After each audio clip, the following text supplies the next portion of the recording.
2 ओव्हरच्या समाप्ती अखेरीस 19 धावा, एक गडी बाद 19 म्हणजे जवळपास जर आपण पाहिलं तर मला वाटतं रुपेशजी हा सामना जिंकण्यासाठी अजूनही गरज आहे ती 27 धावांची. 12 चेंडू 27 धावा.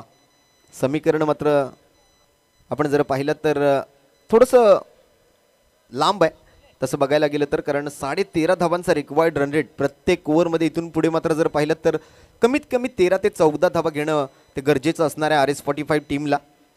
पाठलाग करतायत 46 धावांचा. पहिल्या 2 ओव्हरचा खेळ संपल्यानंतर 19 धावा स्कोर कार्डवरती आहेत.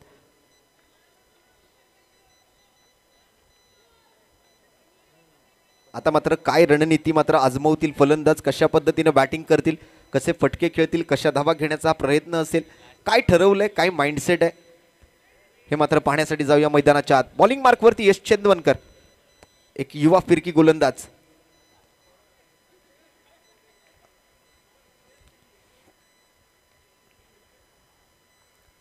फुल टॉस बनवलाय या वेळेला. पुन्हा एकदा बॉल चाललाय स्ट्रेट डाऊन दी ग्राउंड, सीधी बॅट, नो बकवास.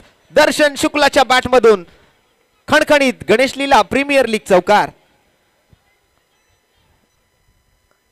पहिल्याच बॉलवर इथे मात्र समाचार घेतला जातोय. यश चेंदवनकर तसं पाहायला गेलं तर एक युवा खेळाडू आहे, एक युवा गोलंदाज आहे. अनुभव थोडासा कमी आहे, त्यामुळे पहिला बॉल कसा हाताळायचा हे त्याला ठाऊक नव्हतं. त्यातल्या त्यात तो चांगल्या पिचिंग करताना आपण आजपर्यंत त्याला आतापर्यंत 2 दिवसात पाहिलंय. परंतु पहिलाच बॉल जो आहे तो जागा सोडून खेळत असताना त्याला फुलटॉस बनवत मात्र दर्शन शुक्लाने सरळ बॅटनं मात्र अगदी बँक ऑफ बडोदाचा जो बॅनर समोर आहे त्यावर हिट केलेला हा चौकार आपण पाहिलाय.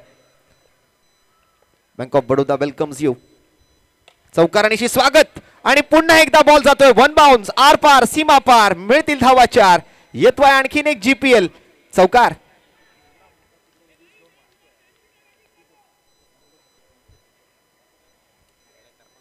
लगातारचे 2 चौकार आता मात्र कुठेतरी परळसराच्या टीमला विचार करण्यास भाग पाडतील. गरज होती ती मात्र 12 चेंडूत 27 धावांची. आता मात्र 2 चौकार आल्यानंतर समीकरण बदलतंय. 10 बॉल 19 ची आता मात्र आवश्यकता. अजूनही सामन्यात चुरस आहे, रंगत आहे. एक चांगली फाईट इथे मात्र RS45 सुद्धा देण्याचा प्रयत्न. खास तर आपण पाहिलं तर लौकिकराने थोडंसं लवकर जरूर आउट झाला, परंतु दुसऱ्या बाजूने आज दर्शन शुक्ला हा लढा देणार आहे.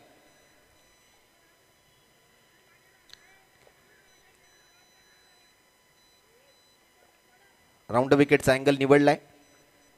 स्विच हिटचा फटका, अल्टी पलटी आणि बॉल सीमारेषेच्या बाहेर कल्टी. लगातार बार बार बॉल सीमारेषा पार. मिळतायत धावा 4. इथे आलाय मात्र BT कंपनी चौकार. चौकारांची तिकडी इथे मात्र पूर्ण करणारा हा दुसरा फलंदाज ठरलाय. या अगोदर अभि परुळेकरने मात्र 3 चौकार लगातार ठोकले आणि यावेळेला मात्र दर्शन शुक्लाच्या बॅटमधून मात्र या फुल टॉस बॉलवर एक घणाघाती प्रहार. बॉल सीमारेषा पार. 3 बॉल 12 रन आलेत. 12 बॉल मध्ये 27 ची गरज होती. आता मात्र उर्वरित 9 बॉल मध्ये 15 धावांची गरज आहे. आणखीन एक जबरदस्त फटका. So beautiful, so elegant, looking like a wow. चौकारांचा चौकार पूर्ण करतोय दर्शन शुक्ला. 4 चौकारांचं दर्शन करून दिलंय प्रेक्षकांना आणि त्यांच्यासाठी मात्र 1000 रुपयांचा पुरस्कार मिलिंदजी कदम यांच्या माध्यमातून. What a batting, what a performance. 8 ball 11. होत्याचं नव्हतं आणि नव्हत्याचं होतं करणारा खेळ म्हणजे क्रिकेट. क्रिकेटमध्ये वेळ बदलायला वेळ लागत नाही. Cricket is a game of uncertainty. Cricket हा एक भारी भरकम अनिश्चिततेचा खेळ आहे. जे काही म्हणाल ते मात्र कमी आहे या क्रिकेटच्या खेळासाठी. यावेळेला मात्र डेड बॉल.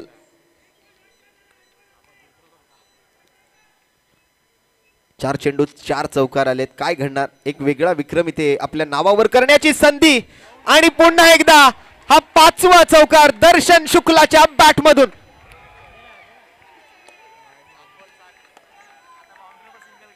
आता 4, त्यानंतर एक 5 आणि आता 6 चौकारांचा विक्रम करण्याची संधी आहे. आणि या आणखीन एका चौकारानंतर मात्र त्यांना 1000 रुपये अजून मिलिंदजी कदम यांच्या माध्यमातून, म्हणजे एकंदरीत 2000चा पुरस्कार. एक चौकार अजून जर त्यांच्या बॅटमधून आला तर. आणि या बॉलवरती गती थोडीशी कमी आहे परंतु बॉल निघून जातो. एकदा जोरदार टाळ्या दर्शन शुक्लाची बॅटिंग आवडली असेल तर. 6 चौकारांचा विक्रम आपल्या नावावरती. गणेश लीला प्रीमियर लीग 2024 पर्व दुसऱ्याचा पहिला बॅटर राहिलाय दर्शन शुक्ला. 27 धावांची गरज होती. 12 चेंडू शिल्लक होते. या 6 बॉलवर आल्या 24 धावा. आता शेवटच्या 6 बॉलवरती गरजेच्या आहेत धावा 3.